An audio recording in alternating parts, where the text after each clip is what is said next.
What's up team, it's Sherman here from Geek Psychology. This video is on Boromir as an ESFJ in a super condensed format.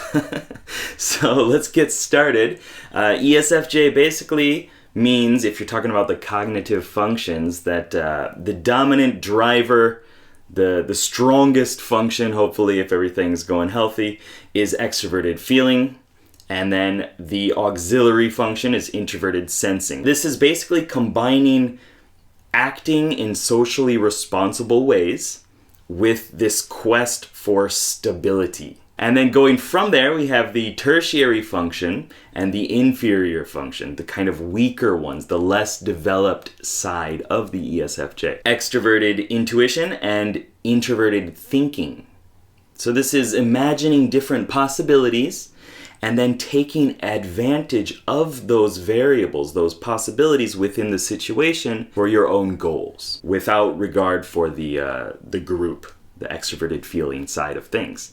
Okay, so let's talk a little bit about Boromir's story in this quick recap through. Basically, we have this idea that, he wants to help his people. That's what he lives for. He's the son of the king, and he is a great leader. He boosts people's morale. He's a great speaker. People look up to him for guidance on what to do, and he gives all he can in order to help the country of Gondor, and in the larger picture, mankind. And so this is, shown as extroverted feeling, wants everybody to follow the rules and wants to act in accordance to those expected rules. This will eventually allow for more personal freedom if everybody is doing the right thing. You don't need to worry about people doing bad things if everybody follows those rules. And so that allows you to act how you naturally would as a good person. Here we see this combination of love and survival. He does everything he can for the love of his people, and he's trying to help them survive.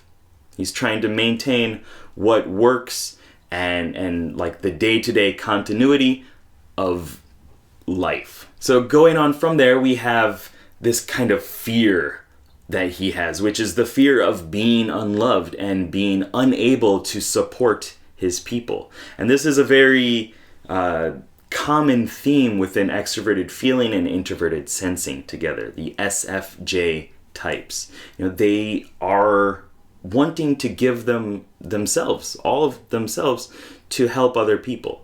And if they can't do that, then they don't feel like they're a good person a lot of times. And so there's this conflict between that. And so within that, we see his love for Gondor driving his actions. And he'll do anything to be seen as good in the eyes of his father, the king, and his people. And so this is why he goes off on his journey, essentially. And then from there, we see some of the temptation of the inferior function and the tertiary function. This is extroverted feeling, the dominant function, being tempted by extroverted intuition and ignoring the auxiliary function. So this leads to imagining different possibilities that could help support other people. But because it's the tertiary function, it's not as healthy, it's not grounded, and he doesn't have that personalized, subjective way of looking at it. So it's just seeing possibilities in the outer world and then trying to use those. And this often leads to ESFJs seeing the negative side of people and kind of trying to be manipulative in a lot of ways, and he does that. So here we see Boromir being kind of destroyed by his inferior function of introverted thinking when he gives in to the power of the ring, because he wants to use that to help people. He wants to take the ring so that he can use the power of it in order to help the world and help the country of Gondor.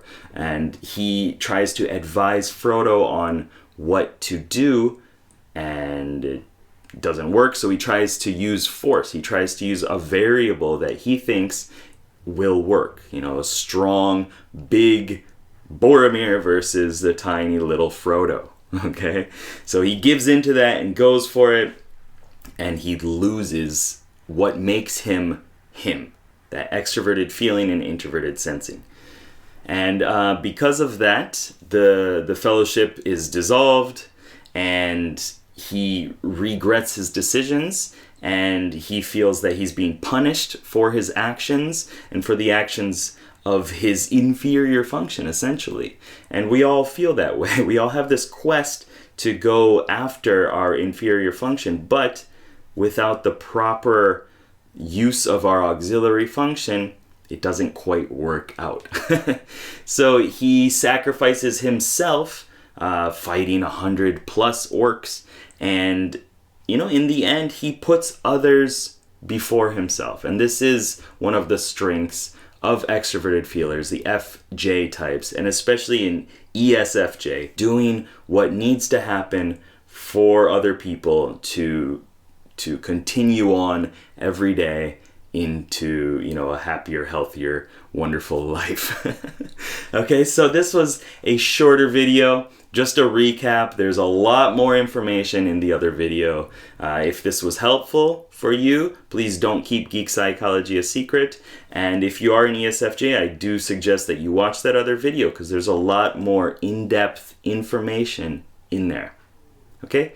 Keep up the lifelong questing. Good luck, have fun, and peace.